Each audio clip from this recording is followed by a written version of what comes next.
Shalom, kecilkan. Shalom,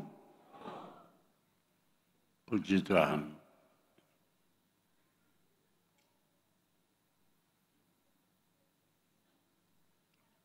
Hari ini saya akan menyampaikan firman Tuhan dengan judul Membangun Kehidupan yang Suka Menolong. Give, not to take. Dunia kita sekarang adalah suka menuntut. Siapa saja menuntut dan berpusat kepada diri sendiri. Dan itu sebabnya di mana-mana terjadi perkelahian, keributan, peperangan, pembinasaan. Sedikit saja ada masalah perang. Karena menuntut hak. Menuntut aku yang mesti nomor satu. Itu sebabnya sudah sekarang kita mesti memikirkan apa yang dikehendaki Allah. Ya.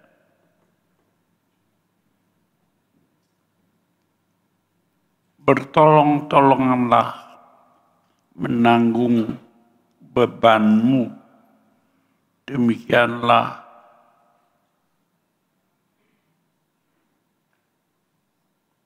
dan kita janganlah kamu jemu-jemu.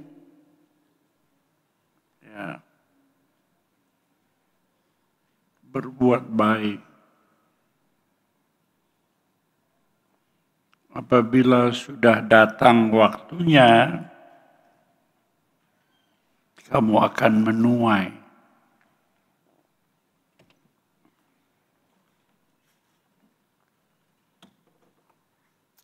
Ini firman Tuhan bagi kita. Jangan jemu-jemu berbuat baik. Berbuat baik itu memberi gambar dunia, mengambil. Ya. Hukum yang terbesar dalam Matius 22 ayat 37 dan 39 itu menyatakan kasih Tuhan Allahmu. Dan yang kedua, kasihlah sesamamu manusia seperti dirimu sendiri. Jadi Tuhan mau kita mengasihi Allah. Nomor satu, itu hukum yang paling gede. Tapi kemudian mengasihi sama manusia. Nomor dua, kita tidak mungkin mengasihi Allah kalau kita tidak mengasihi sama manusia. Sebab Allah itu kasih. Sasaran kasihnya itu adalah manusia. Alkitab itu hubungan kasih Allah dan manusia. Jadi kita juga mesti mengasihi Allah. Dan mengasihi Allah itu juga berarti kita harus mengasihi sama manusia.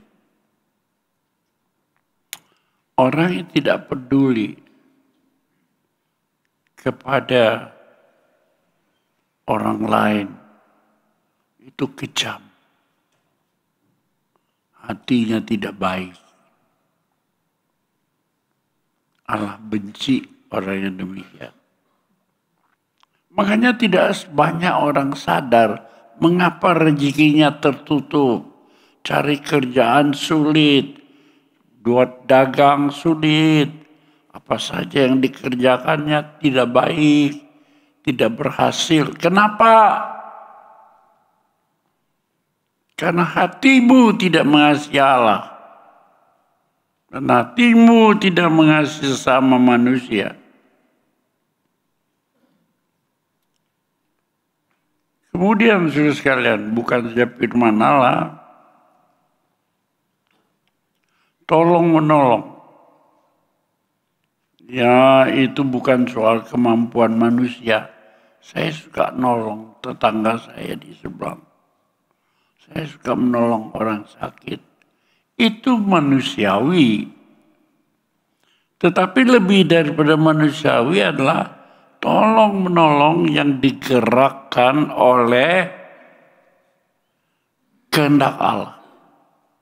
Didorong oleh kasih Allah. Ini satu kasih yang dari dalam hati. Tidak ada perintah orang.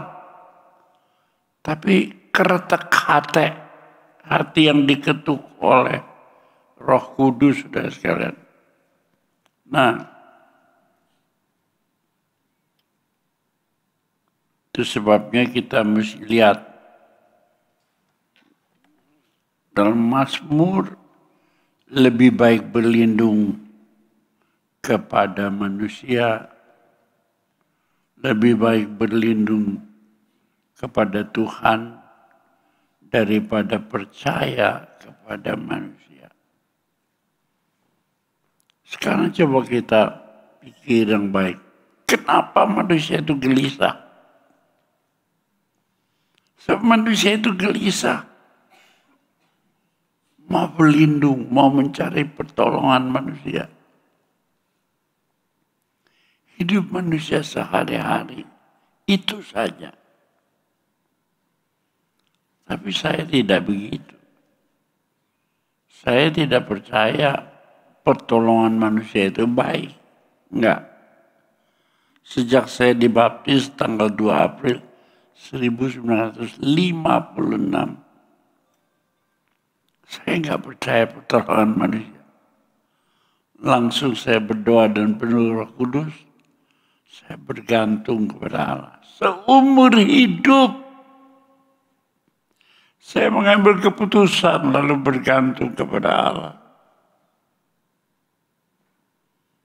Berbahagialah mereka yang bertekun membaca kitab suci setiap hari. Ada berkat khusus yang Tuhan berikan. Saya kan juga manusia biasa. Tapi karena saya beribadat kepada Tuhan, baca kitab suci, maka saya ada berkat khusus dari ini. Saya tidak menyadari bahwa saya akan jadi hamba Tuhan. Enggak. Saya tidak punya rencana saya jadi pendeta. Enggak. Ada berkat khusus. Tapi saya suka menyampaikan firman Tuhan kepada setiap orang. Saya suka baca Alkitab, bersaksi kepada setiap orang. Saudara, saya mau tanya, dalam hidupmu suka bersaksi, suka mendoakan orang sakit, atau tidak? Tidak peduli. Saya berikan rumus, kalau sudah pergi ke rumah orang, lihat orang sakit, tidak berdoa untuk dia. Saudara adalah orang yang tidak pernah mendapat berkat khusus. Jangan pernah pulang dari rumah orang sakit, orang susah, orang menderita, tanpa mendoakan. Sia hidup. Kalau ada orang sakit, orang susah, paling sedikit kita menangis bersama. Bersukaria bersama orang yang bersukaria. Menangislah dengan orang yang menangis.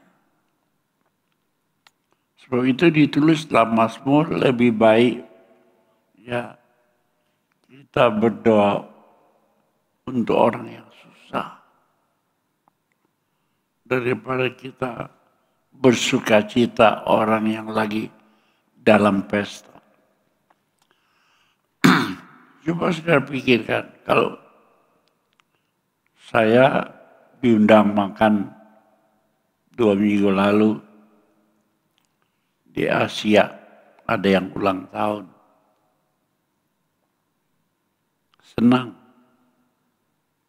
Senang, enak. Tapi firman Tuhan berkata, lebih baik kita menangis di rumah duka. Itu artinya kita tidak menerima apa-apa, tapi kita mau memberi kepada orang yang berduka. Dalam Mazmur 33 ayat 9. Sebab dia berfirman, maka semuanya jadi. Dia memberi perintah, maka semuanya jadi. Segala itu datang dari firman Tuhan yang menggerakkan, bukan dari kebaikan kita secara manusiawi.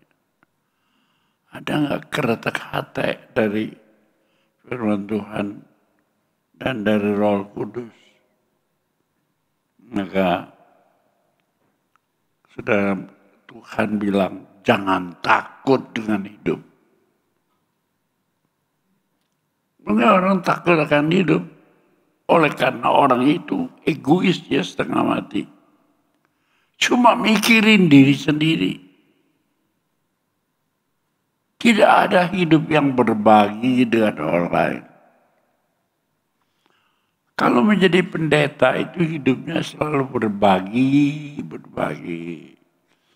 Kadang-kadang tidak mikirin badan sendiri. Saya dengar Pak Marga sakit. Kutanya kenapa sakit? Habis keliling penginjilan ke desa-desa. Kenapa Pak Marga harus ikut ke desa? Itu Pak Marga bersama pendeta Yudius, bersama pendeta yang lain-lain, harus melayani dalam jemaat ini. Ada ribuan orang. Kalau dia harus melayani dalam jemaat ini, lalu kemudian pergi menginjil ke Wangon, ke Karangpucung, ke Sidareja, mana ada manusia yang kuat? Sakitlah dia. Jadi kita mesti berbagi. PI misi tidak harus disertai oleh marga. Marga udah capek dalam jemaat ini. Jemaat di kota ini harus ditolong. Jadi berbagi tugas. Ada juga pendeta yang kita mesti lihat. Ada pendeta yang full timer seperti Yudius Ishak, Pak Wahyudi, sepenuh waktu melayani di dalam mimbar, dalam gereja. Tapi ada pendeta yang part timer. Misalnya Sofian. Kenapa part timer? Hendra Sofian itu bisnismen dagang. Banyak waktu untuk habis dagang. Tapi juga dia melayani. Lim Hock Seng, itu pekerjaannya asuransi. Jangan dipaksa suruh PI misi. Jadi Tuhan itu telah memberi karunia, tugas kepada setiap orang. Jangan harus semua dikerjain. Akhirnya apa yang terjadi? Marga sakit dari mereka. Oh, dari Wangon, dari Pantesan. Siapa suruh ke Wangon? Melebihi. Hari-hari ini Rubin Adi sudah sebulan lebih tidak berkhotbah. Kenapa? Sakit. Hari ini dia baru mulai berkhotbah. Setelah beberapa minggu tidak bisa berkhotbah. Sakit. Hari ini saya dengar baru mulai akan berkhotbah. Jadi di sini sekalian Tuhan berkata jangan takut. Ucapan Tuhan itu selama itu ucapannya 365 kali. Ya.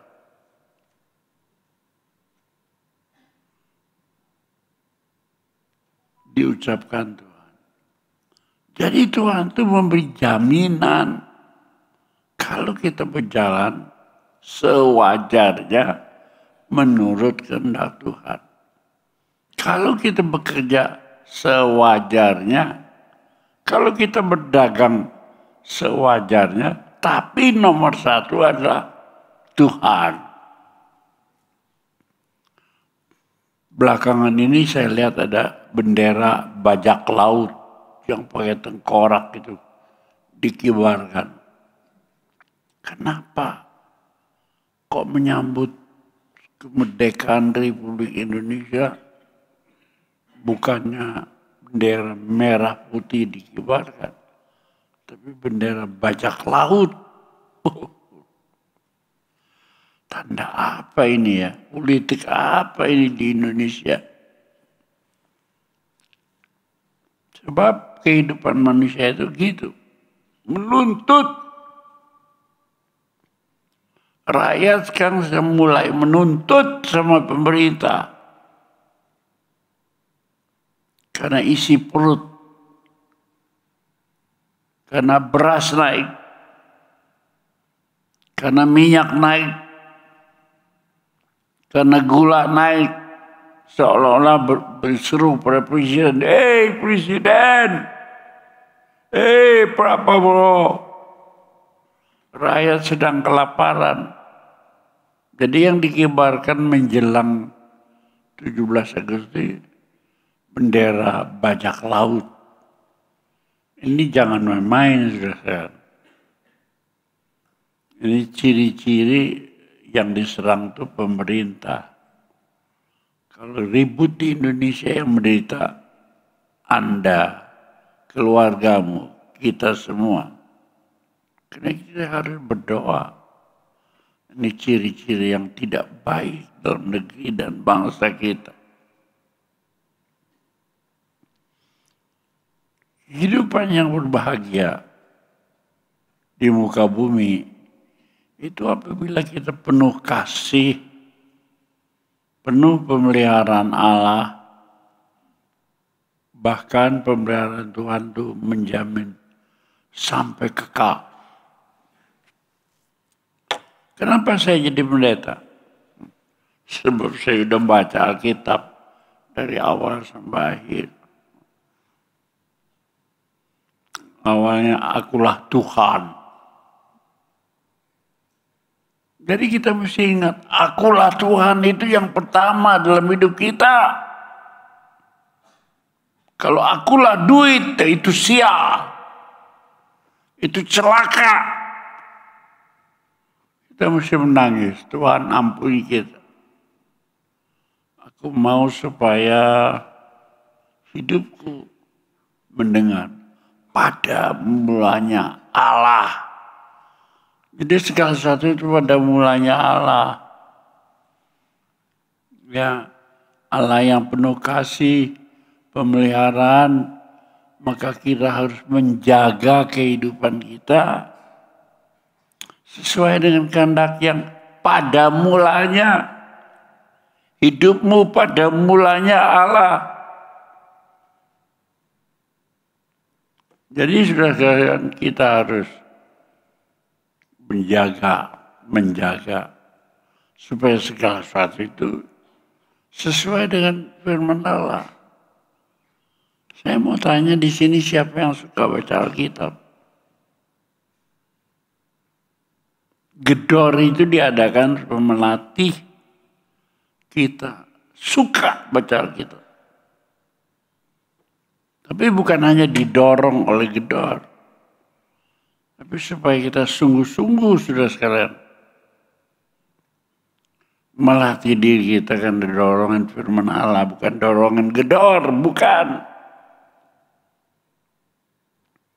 Amsal 4 ayat 6. Janganlah meninggalkan hikmat. Janganlah meninggalkan hikmat. Maka engkau akan dipeliharanya. Kasihilah dia. Maka engkau akan dijaganya. Ingat loh. Kalau cari makan, cari hidup nomor satu, sial. Pada mulanya Allah. Cari Tuhan nomor satu. Ya. Itu jantung kita, hati kita tuh. Ya. Jaga nih. Jagalah hatimu dengan segala kewaspadaan, karena dari dalamnya terpancar kehidupan. Jadi orang yang menjaga hati bukan jaga perut, bukan. Perut itu dijaga tapi Tuhan lebih. Nah untuk itu kita jaga hati kita supaya hubungan kita dengan Tuhan menjadi baik. Ya. Ayat itu juga berarti sebaliknya. Bila kita tidak memelihara hati kita, maka itu berarti terpancar kerusakan. Terpancar kebinasaan. Itu sebabnya banyak orang,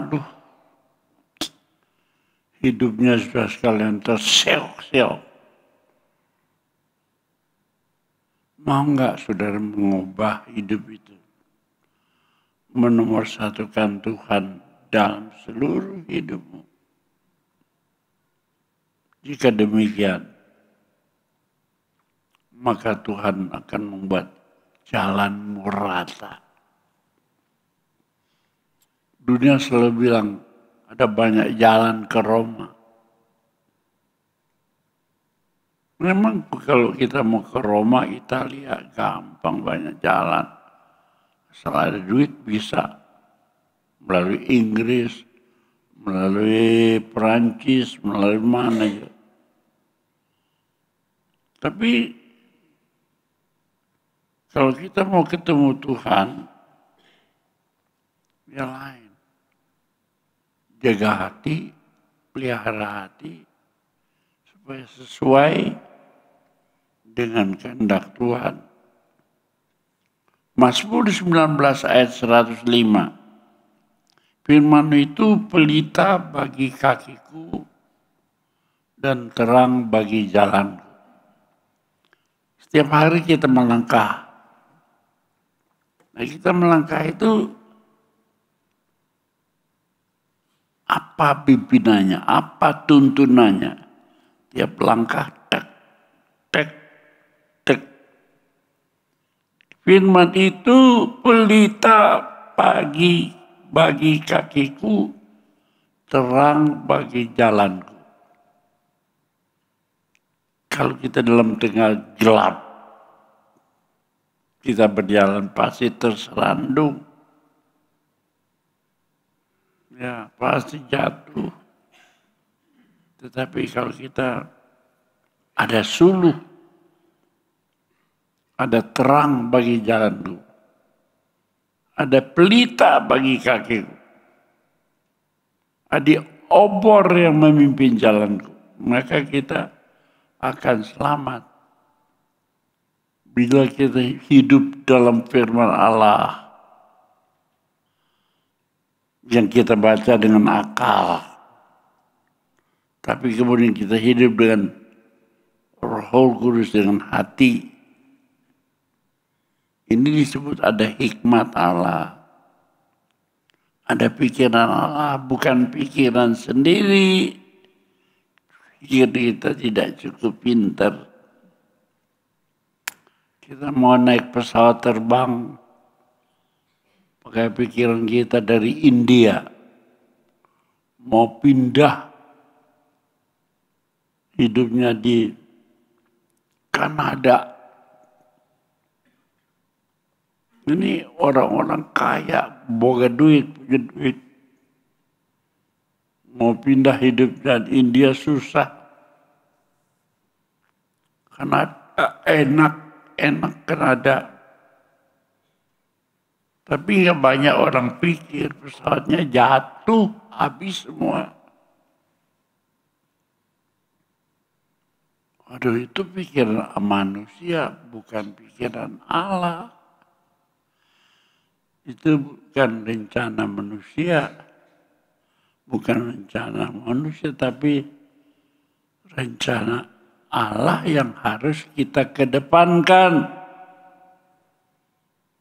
Supaya kita ini berjalan dalam pimpinan ada berkat khusus. Saya jadi pendeta, nggak pernah mikir, tapi ada berkat khusus. Satu kali ada pendeta namanya Lapel Carey. Dengar ada gereja Bethel. Kantor pusat GBI tahu bahwa ada satu pendeta yang suka buka cabang-cabang. Ada orang yang pendeta yang menetap saja. Tapi saya terus buka cabang-cabang. Church planter. Selalu membangun gereja di mana-mana. Saya lihat ada tsunami di Aceh, saya pergi ke Aceh. Saya lihat ada gempa bumi di Nias, saya pergi ke Nias. Ingin melihat, ingin menolong oleh karena gerakan Roh Kudus. Berbagi diri dengan orang lain. Terutama orang-orang yang dalam kesusahan, kemiskinan, dan penderitaan. Sebab Tuhan itu berkata,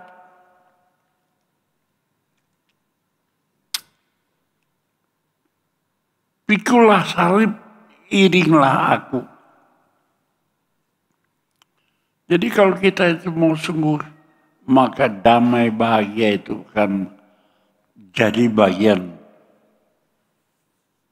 Siapa saja tugas pelayanan kependetaan itu bukan duduk dalam gereja. Tapi ada hati yang digerakkan oleh Roh Kudus dan firman Allah untuk menolong. Di mana kita dengar ada penderitaan.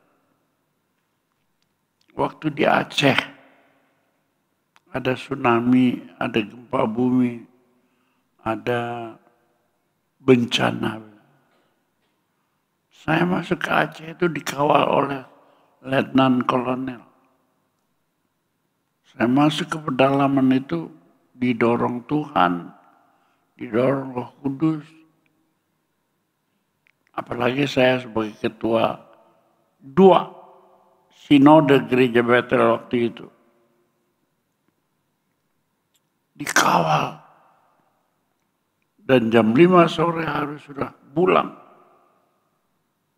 Kalau nggak berbahaya, bisa mati dibunuh. Tapi karena dorongan Roh Kudus, saya pergi ke sana.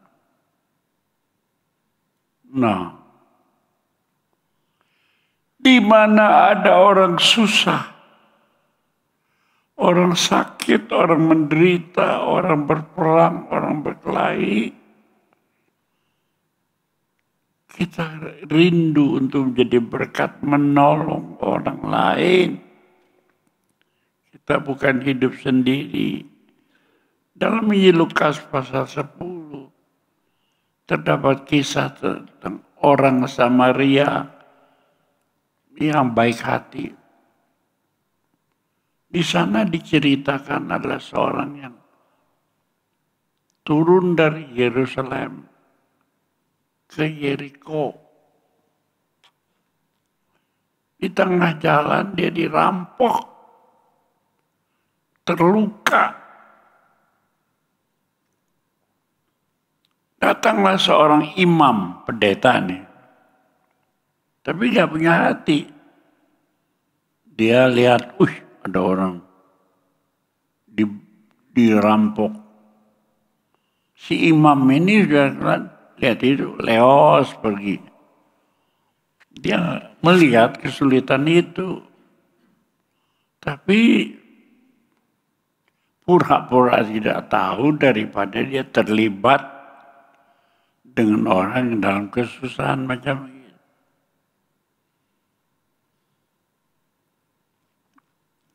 Datang pula seorang Lewi. Dia lihat itu, terus dia leos pergi. Lihat sih lihat, tapi daripada gua terlibat, lebih baik gua pura-pura nggak lihat. Tapi yang ketiga datanglah orang Samaria. Orang Samaria itu adalah orang Israel yang kawin campur dengan bangsa asing. Sehingga orang Israel yang kawin campur dengan orang asing itu dianggap seperti setengah kafir. Dibenci oleh Israel. Yahudi-Yahudi yang lain. Tetapi dia sudah sekali melihat orang yang dirampok, sakit, susah itu. Orang yang diejek sebagai orang kafir ini justru dia menolong orang yang dalam keadaan dirampok, dalam keadaan susah dia menolong. Dia memberi uang untuk biaya pengobatan. Dia menolong sampai dia berikan kepada orang yang merawat itu uang, dititipkan uang supaya rawat. Kalau nanti kurang uangnya aku tambahin lagi sampai dia sembuh. Kenapa bukan imam, kenapa bukan pendeta yang menolong? Pendeta itu jabatan. Tapi yang Tuhan lihat bukan jabatan. Hati orang itu tergeraklah untuk saling suka menolong. Adakah hati orang itu berbelas kasihan? Sekarang ada banyak macam pendeta.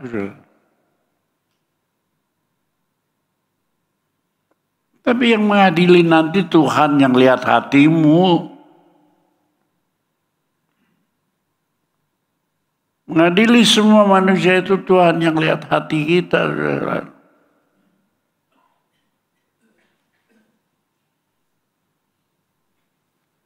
Menolong juga melihat-lihat motivasinya. Apakah kita membesarkan diri, cari puji-pujian,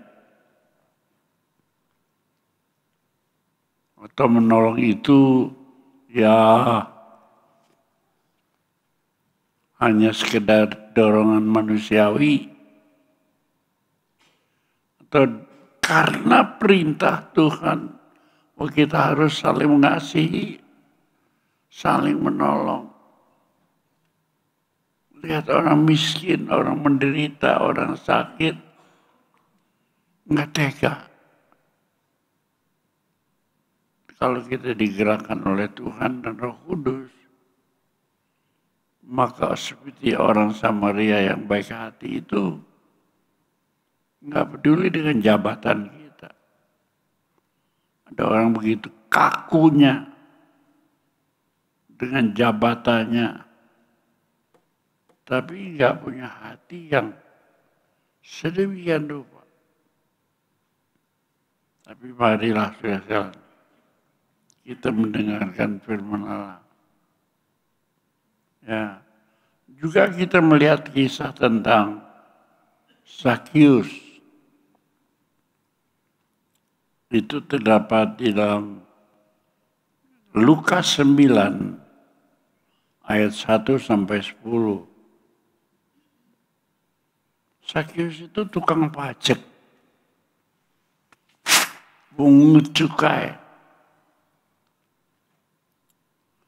Kalau dia menagih orang harusnya 10, dia tagih 20. Keserakahan manusia. Kan dia penjabat. Ya. Waktu itu kan pemerintahan Romawi Italia. Jadi pemungut cukai itu menarik pajak bukan untuk orang Yahudi, tapi untuk orang Romawi. Jadi sudah mesti bayangkan berapa bencinya orang Yahudi karena Sakius itu pemungut cukai untuk orang kafir. Jadi orang Yahudi itu dendam sekali sama orang nama Sakius.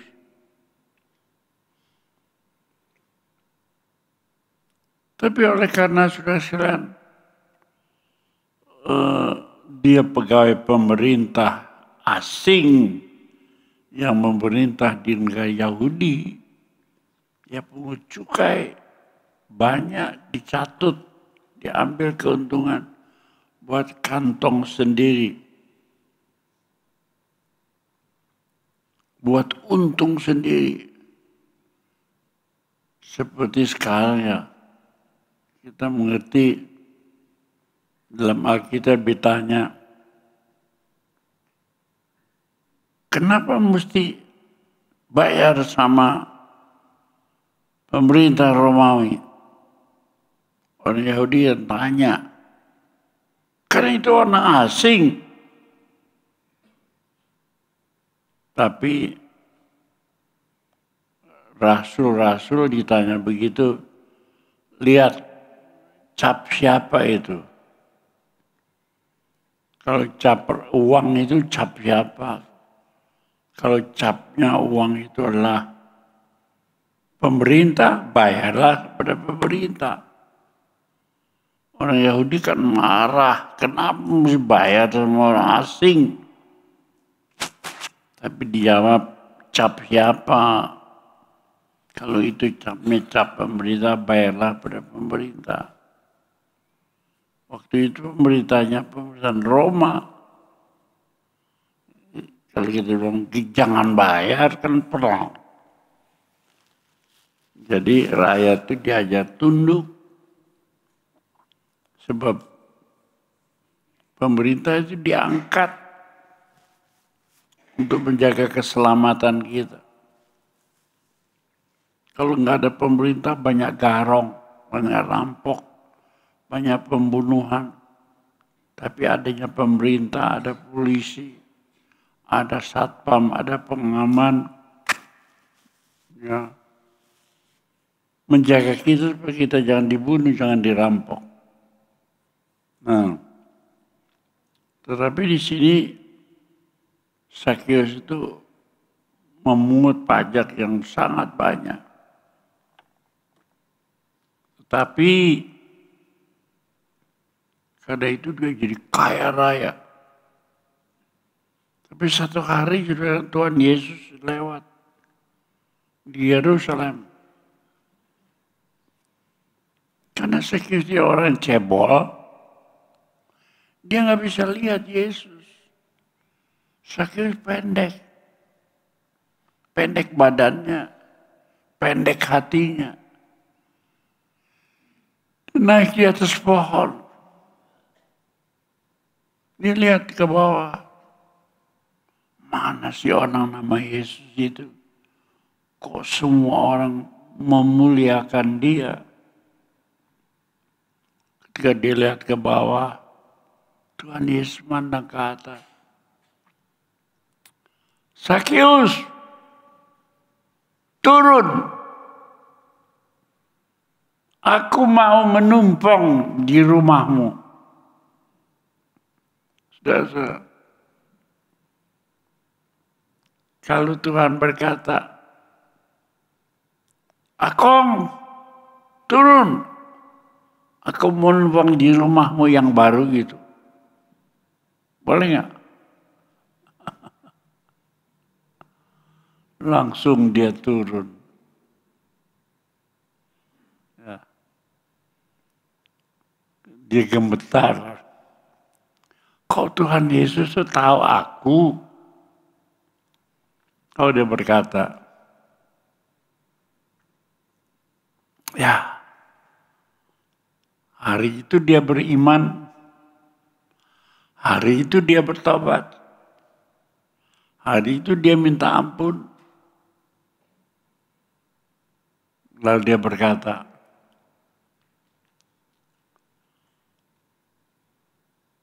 bila mana aku sudah menipu orang, aku akan kembalikan 4 kali lipat.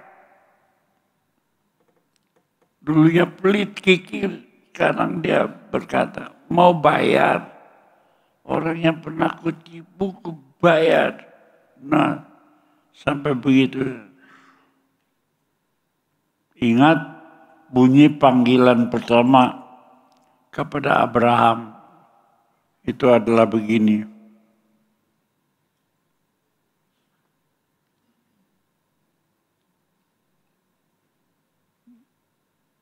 Abraham,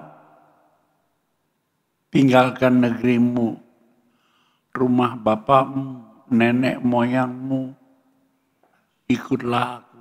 Aku akan menjadikan engkau berkat. Aku akan memberkati orang yang memberkati engkau. Dan engkau akan menjadi berkat.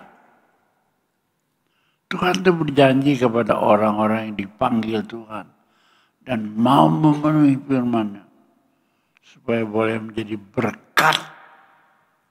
Bukan saja memberkati, tapi menjadi berkat. Jadi kalau saudara suka memberi, saudara akan diberkati khusus. Dan lebih dari itu akan menjadi berkat. Kita diberkati untuk menjadi berkat. Itu janji Tuhan. Saya hidup di Indonesia sebagai hamba Tuhan. Saya nggak pernah pikir saya menjadi berkat. Sudah tahu ada satu pendeta datang dari luar negeri, dari kantor pusat Church of God di Amerika. Dia dengar pendeta Julius Ishak, dikirimlah dia ke Tasikmalaya. Setelah dia kebaktian di sini, dia senang sekali lewat di Melembang. Melembang itu Malangbong. Dia lihat sawah yang bertingkat-tingkat, mancur air ke bawah gitu. Wonderful Indonesia, wonderful, luar biasa Indonesia. Dari situ dia ke Bali. Oh, negeri yang ajaib. Di Bali kan sawah berpetak-petak tuh. Disebut terrace, rice field. Ya artinya sawah yang bertingkat-tingkat itu. Dia datang berkhotbah. Ya, di gereja ini. Dia kagum. Indonesia wonderful. So, di Amerika itu kebaktian nggak banyak orang. Ada 20 orang kebaktian sudah hebat. Tapi kalau 100, 200, 500, 1000, wonderful Indonesia. Di mana dulu kamu belajar jadi pendeta? Saya bilang saya tidak pernah belajar. Saya cuma baca Alkitab di bawah kaki Yesus dan magang ngikutin contoh-contoh pendeta-pendeta tua. Itu aja. Jadi nggak pernah sekolah kitab, belum pernah. Dia bilang, mau sekolah kitab? Mau. Mau kalau ada yang baik biaya beasiswa. Dari situ saya dikasih beasiswa untuk belajar. Di Amerika ada berkat khusus. Sehingga saya keliling banyak tempat berkhotbah. Pernah saya kunjungi 55 negara di dunia. Itu mulai dari berkat khusus. Sampai hari ini berkat khususnya damai, sejahtera, tenang, nggak usah hidup cari makan. Tapi cari sekali satu bagi kemuliaan Tuhan. Ada berkat khusus.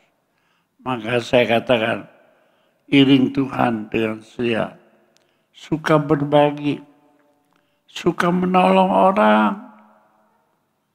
maka ada berkat khusus dalam hidupmu.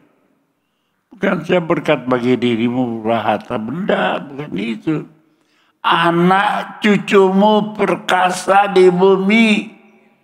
Angkatan orang bernadi akan diberkati. Coba kau tanya, siapa anak saya Rubin? Siapa lagi? Jessica. Siapa lagi? Yovita. Siapa lagi? Mantu saya. Ya. Christopher. Siapa lagi? Ya. Semua itu sekarang gelarnya doktor. Dan melayani Tuhan dengan setia. Semua ada berkat khusus. Siapa yang mau berkat khusus, lakukan itu di hadapan Tuhan. Ya, Dia yang awal dan yang akhir. Amin. Amin itu artinya jadilah menurut kehendak Allah. Tuhan memberkati.